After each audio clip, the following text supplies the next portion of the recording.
आपका स्वागत है। मित्रों, कैसे हैं आप लोग? फ्रेंड्स, यूपी पीसीएस की एग्जामिनेशन डेट को लेके स्टूडेंट्स में बहुत सारी भ्रांतियां बनी हुई हैं कि ये जो आपकी परीक्षा है ये अब इस तरह का, जैसे 10 जून तक नोटिस आपके नए नए कैलेंडर के आने के संबंध में भी कई सारी जानकारियां विद्यार्थी मांग रहे हैं कि जो नया आपका कैलेंडर है ये 10 जून को आएगा और इसके संदर्भ में कोई ऐसा ना हो कि भाई आपके अगस्त के आसपास की कोई एग्जामिनेशन की डेट दे दी जाए। तो कई तरह के प्रश्न आपके दिमाग में होंगे, जहन में होंगे। देखिए मित्रों, एक चीज़ मैं आपको यहाँ स्पष्ट बताना चाहता हूँ कि देखिए बहुत सारी चीज़ें क्लियर तो जो हैं आपकी, वो जब कैलेंडर आएगा तो उसके अकॉर्डिंग होंगी, लेकिन ये लगभग आपका मान के चलिए कि बिल्कुल तय है कि आपकी जो परीक्षा है ना, ये किसी भी लेवल पे किसी भी तरीके से ये अगस्त तक करवाई नहीं जा सकती। ये आपकी परीक्षा अब आगे ही जाएगी, क्योंकि सरकार का इस समय जो गवर्नमेंट है उसका पूरा जो इस समय पूरी टीम है वो इस बात पे लगी हुई है कि इतनी ज़्यादा जो परीक्षाओं में धांधली हुई, इतने सारे पेपर लीक हुए, तो उसकी जड़ क्या है। तो उसी जब तक उस प्रॉब्लम का पूरी तरह से सॉल्यूशन नहीं मिलता सरकार को, इस तरह से इतनी बड़ी वैकेंसी पे किसी भी तरह का खतरा मोल नहीं लिया जा सकता। दूसरी चीज़ ये है कि ये जो आपका टाइम है, अब मई में भी आपके पास लगभग एक हफ्ता बचा है। आपका जून, जुलाई, अगस्त ये इतने ज़्यादा महत्वपूर्ण समय है, आपको पता चलता नहीं है, लेकिन आप एक बात याद रखिए, इन 3 महीनों में जिस विद्यार्थी के भी मेंस के पेपर 5, 6 और जो कोर सेक्शन है जैसे एथिक्स और जनरल हिंदी, ये सारे सेक्शन जिस विद्यार्थी के पूरी तरह से तैयार रहेंगे, बिल्कुल नोट्स अपने प्रिपेयर कर लेगा, वो बंदा, उसे कोई नहीं पछाड़ सकता।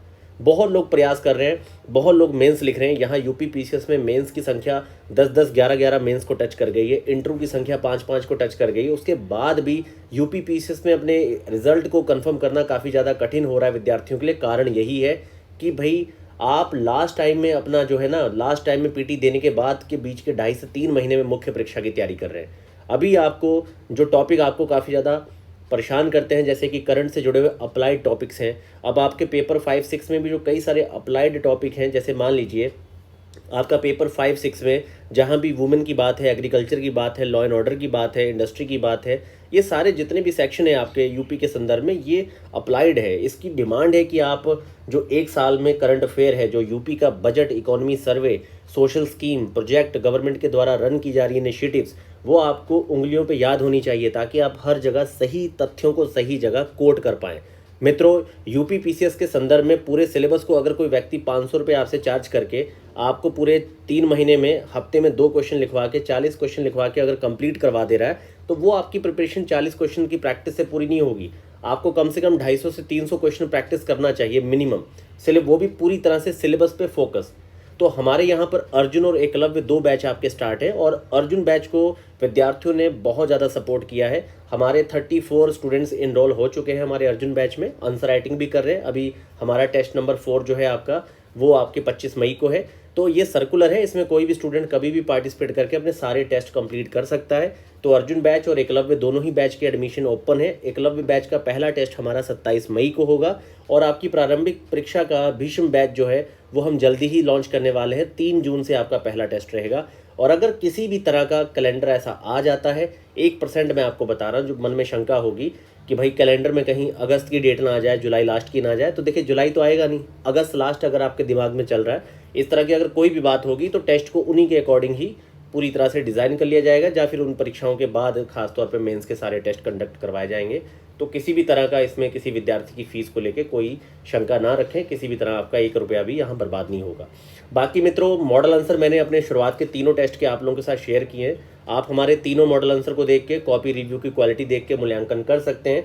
मार्केट में और भी बहुत सारे लोग करवा रहे हैं आंसर राइटिंग, मैं उनके आंसर राइटिंग को बुरा नहीं कह रहा हूँ, बस आप एक बार उनकी जो कॉपी रिव्यू के सैंपल्स हैं, मॉडल आंसर के सैंपल हैं, उन्हें क्रॉस चेक जरूर करिए। जहां आपको सही गुणवत्ता दिखे, कोई भी व्यक्ति जो आपको सही गुणवत्ता दे, बस उसी ग्रुप को आप ज्वाइन कीजिए। तो यहाँ पर यूपी पीसीएस की एग्जामिनेशन डेट को लेके आप अपने अंदर किसी तरह की शंका मत रखिए। ये आपकी परीक्षा अब अक्टूबर मिड की तरफ ही जाएगी, क्योंकि दूर दूर तक किसी भी तरह की तैयारी को लेके कोई भी यहाँ पर मित्रों अभी तक किसी भी तरह की शासन की, आयोग की कोई तैयारी नहीं है। दूसरी बात यह है, वैकेंसी आप मान के चलिए जितना टाइम डिले होता जाएगा, विभागों के अधियाचन मिलते जाएंगे, उतनी बड़ी वैकेंसी यहाँ पे ऐड होती रहेगी। अगर यही परीक्षा आपकी अक्टूबर में और नवंबर लास्ट में आपका जहाँ दिसंबर के फर्स्ट वीक में आपके प्री का रिजल्ट आता है, आप फरवरी लास्ट या मार्च में मेंस लिखते हैं, मान के चलिए कि जब आप पीटी का रिजल्ट आएगा तो वो वैकेंसी आपकी 1000 को टच कर सकती है, क्योंकि 800 प्लस लगभग आपकी वैकेंसी हो चुकी है। शुरुआत में लगभग 550 पद थे, लेकिन बाद में जुड़ते जुड़ते बहुत सारे अध्याचन आ चुके हैं। अब एग्जैक्ट कितना जोड़ा है ये तो देखिए जब आपकी प्रीलिम्स की परीक्षा हो जाएगी तो आईटीआर के थ्रू जो लिस्ट आती है वही, उसमें ही आपका एग्जैक्ट पता होता है कि कितना आयोग ने अध्याचन रखे हैं, क्योंकि अध्याचन तो आते हैं लेकिन किस तादाद में आए हैं, कितनी संख्या में आए हैं, किस तरीके से उन्हें रखा जाएगा, ये पूरा फाइनल जो निर्णय है आपका आयोग के हाथ में होता है। तो आप मान के चलिए कि सीट बहुत बड़ी है और ये आपकी 2018 के बाद की सबसे बड़ी भर्ती है। आप 2019 से लेकर अब तक पिछले 5 वर्षों में आपने जितना इंतजार किया वो समाप्त हो सकता है। रिव्यू ऑफिसर के पद बहुत ज़्यादा है, आपको बस पढ़ना है। ये टाइम आपका मेंस का है। अगर अगले 2.5 महीने में मेंस पे आपकी ग्रिप, आपकी कमांड, आपकी पकड़ नहीं है तो भूल जाइए, आपका सिलेक्शन नहीं होगा। आप पीटी निकाल लेंगे, मेंस लिख लेंगे, बहुत अच्छी किस्मत रही तो साड़ी सूट पहन के आप अपना जाके इंटरव्यू भी दे देंगे, लेकिन सिलेक्शन नहीं होगा। क्योंकि मैं बता रहा हूँ मित्रों कि बहुत सारी कमियां ऐसी होती हैं। मैंने खुद यूपी के कई साक्षात्कार दिए हैं, बहुत सारे मेंस लिखे हैं। मैं इसलिए आपको बता रहा हूँ कि अगर आपने कोर चीज़ों पे काम नहीं किया, आपका सिलेक्शन नहीं होगा। बस आप इसी वाइब में अपने आप को मतलब रखिएगा कि भाई हाँ, हमने यूपी के 4 से 5 मेंस लिख दिए हैं, 9 मेंस लिख दिए हैं, 4 इंटरव्यू दिए हैं। उसके तादाद पे आपको किसी संस्थान में 30,000 रुपये का काम करना है वो तो मिल जाएगा। पर अगर आप सच में गस्टेड ऑफिसर होना चाह रहे हैं तो मैं आपको यहाँ कर्कश और सीधी बातें बताना चाहूँगा कि आप लोग तैयार हो जाइए। आप मेंस आपको तैयार करना बहुत ज़्यादा ज़रूरी है और सही लेवल पे आपको अपने खुद के नोट्स याद रखिए। 99% आप ही के थ्रू आपका सिलेक्शन होगा।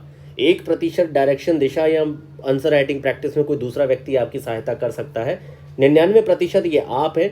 आप अगर 8 से 9 घंटे डेली नहीं पढ़ते, अपने पूरे नोट्स को सही से रिवाइज नहीं करते, जिन टॉपिक्स पे काफ़ी चीज़ें से आपको समस्या होती है, आप एक बात को समझने का प्रयास करिए कि इंसान कितना ज़्यादा यहाँ पे गलत तरीके से तैयारी कर रहा है।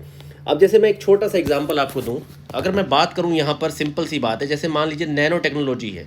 अब ठीक है, अब नैनो टेक्नोलॉजी पे यहाँ पे बात करते हैं कि नैनो टेक्नोलॉजी पे आप बार बार 10 जगह से पढ़ रहे हैं, लेकिन अगर आप नैनो टेक्नोलॉजी का एक जगह पे आखिर कि भाई इसमें आपकी गवर्नमेंट की जो है इनिशिएटिव कौन सी है, ठीक है, कौन से ऐसे प्रोजेक्ट हैं, कौन सी ऐसी चीज़ें हैं, दिशा निर्देश हैं जो नीति आयोग ने दिए हैं यहाँ पर, या फिर कौन सा आपके नैनो टेक्नोलॉजी में एआई लेवल की कौन सी नई नई इनिशिएटिव वगैरह है, ठीक है, और इसका क्या यूज़ है, इसका आपके एग्रीकल्चर में क्या यूज़ है, इसका हेल्थ में क्या यूज़ है, इसका डिसास्टर मैनेजमेंट में क्या यूज़ है। इस तरीके से जब आप अपना खुद का 2 पेज का एक नोट्स नहीं बनाएंगे, ये नैनो टेक्नोलॉजी आपका मित्रों जितना मर्जी पढ़ लीजिए, ये हमेशा आपका अधूरा ही रहेगा। ये नैनो टेक्नोलॉजी तभी कंप्लीट होगा जब इसे आप कॉम्प्रहेंसिव प्रीवियस ईयर क्वेश्चन से कवर करके खुद का 2 पेज का नोट्स बनाएंगे और उसी 2 पेज को पढ़ के रट के आप जाएंगे। और यही काम आपको 300 टॉपिक के साथ करना है। इसलिए आपको अपनी समझ और मेहनत के साथ आपको एक 600 से 700 पेज की 4 से 5 कॉपी का नोट्स तो तैयार करना ही करना है। अगर आपके कमरे में ये 4 से 5 कॉपियाँ नहीं है, आप मान लीजिए कि आप यूपी पीसीएस के सिलेक्शन से बहुत दूर है, आपका सिलेक्शन नहीं होना है। सिंपल सी कंडीशन है, 300 टॉपिक है, 2 पेज में कंटेंट, ये 600 पेज आपके होने चाहिए मित्रों। ये 600 पेज अगर आपके नहीं हैं तो आपका सिलेक्शन नहीं होना, आप याद रखिए। तो आप बस अब आप खुद से एक प्रश्न करिए कि क्या ये 600 पेज आपने तैयार कर लिए हैं, या 300 टॉपिक पे 2-2 पेज। जैसे मैंने अभी आपको नैनो टेक्नोलॉजी का एग्जाम्पल दिया है कि भाई गवर्नमेंट की कौन सी इनिशिएटिव है, इस पे आपका गवर्नमेंट की इनिशिएटिव कौन सी है, प्रोजेक्ट्स कौन से हैं, नीति आयोग से रिलेटेड अगर कोई चीज़ है, कोई दस्तावेज है, एआई वगैरह का क्या यूज़ है, एग्रीकल्चर हो गया, हेल्थ हो गया, ठीक है, आपका एग्रीकल्चर हो गया, हेल्थ हो गया, डिसास्टर मैनेजमेंट हो गया, इन सब चीज़ों में नैनो टेक्नोलॉजी का क्या यूज़ है। अगर ये चीज़ें नहीं हैं तो फिर ये आपका पूरा जो है, मान के चलिए कि आपकी मेंस की तैयारी पूरी तरह से तैयार नहीं है। तो इसीलिए देखिए, कोई भी आप जो मोस्ट इंपॉर्टेंट आपके सिलेबस के टॉपिक हैं, चाहे वो आपके वर्ल्ड हिस्ट्री के ही टॉपिक हों, आप उनको चूज़ कर लीजिए। जैसे कि आपको मान लीजिए साम्यवाद तैयार करना है, ठीक है, तो ये आपका साम्यवाद का टॉपिक है। देखिए इसमें क्या क्या चीज़ें आपने याद करनी है। तो आपका साम्यवाद के पूर्व का जो आपके सेंट साइमन वगैरह उन सब हैं, उनका आपको यहाँ पे नोट्स बनाना चाहिए। कार्ल मार्क्स की थ्योरी क्या है, क्या उसका यूज़ है वर्ल्ड हिस्ट्री में, इंडिया के कंटेस्ट में, पूरा अपना एक 3 से 4 पेज का नोट्स बना लीजिए, आपका साम्यवाद रेडी है। कहने का मतलब यही है कि हर टॉपिक पे उसकी लेंथ के अकॉर्डिंग उस पर 2 से 4 पेज तक का नोट्स बनाइए और ये काम आप 300 टॉपिक पे करिए। ये मैं आपको लिखित दे रहा हूँ मित्रों अपने एक बड़े और लंबे अनुभव से कि अगर आपने इन 300 टॉपिक पे और टॉपिक की नीड के अकॉर्डिंग 2 से 4 पेज में आपने उसका नोट्स बना रखा है, आप मान के चलिए कि ये लगभग आपका 700 to 800 पेज में जाएगा और आपकी 4 महीने की मेहनत लेगा, जिसमें से आप 2.5 महीने आपको मेहनत अभी कर लेनी चाहिए और 2.5 महीने अपने पीटी के स्कोर को अच्छा रखते हुए आपको 1.5 महीने मेहनत पीटी के बाद देनी चाहिए। और बाद का जो पेपर से जस्ट पहले के 2 महीने हैं, बस इसी को घोट घोट के बिना देखे 8-8, 10-10 क्वेश्चन की रोज आंसर राइटिंग करिए, डेली आंसर राइटिंग करिए, 6-6, 7-7 क्वेश्चन की डेली आंसर राइटिंग। जितना ज़्यादा माइक्रो मिनी टेस्ट आप सॉल्व कर सकते हैं कीजिए, फिर आप मान के चलिए आप अपनी रैंक की तरफ बढ़ रहे हैं। और ये काम मेरे कुछ विद्यार्थियों ने किया और बहुत अच्छी रैंक लेके आए। यूपी पीसीएस में 8th रैंक मिला, 5th रैंक मिला, हर विभाग में बहुत अच्छे पद मिले। तो आप समझ जाइए कि आपके पास जो समय है वो बहुत सीमित है। जिस विद्यार्थी को एसडीएम बनना है, जिसका टारगेट एसडीएम है, 5400 ग्रेड पे है, तो आपका यही टाइम है, जून, जुलाई, अगस्त, इसके बाद नहीं मिलेगा, बहुत टफ हो जाएगा। बाकी गॉड गिफ्टेड है आपके पास चीज़ें तो अलग बात है, पर सिलेक्शन नहीं होगा अगर आपने ये 300 टॉपिक पे अपने 600 पेज नहीं लिखे और सही प्रॉपर वे में अपने आप को आपने सही डायरेक्शन में अप्रोच नहीं किया। मित्रों, पैरासोल जीएस को जरूर सब्सक्राइब करें, अपने मित्रों के साथ शेयर कीजिए और डिस्क्रिप्शन के थ्रू हमारे टेलीग्राम चैनल से जुड़िए, जहां पर हम आपको मोस्ट इंपॉर्टेंट करंट अफेयर के पीडीएफ्स, नोट्स और कई सारी मोस्ट इंपॉर्टेंट जो पीडीएफ्स वगैरह आपको प्रोवाइड कर रहे हैं।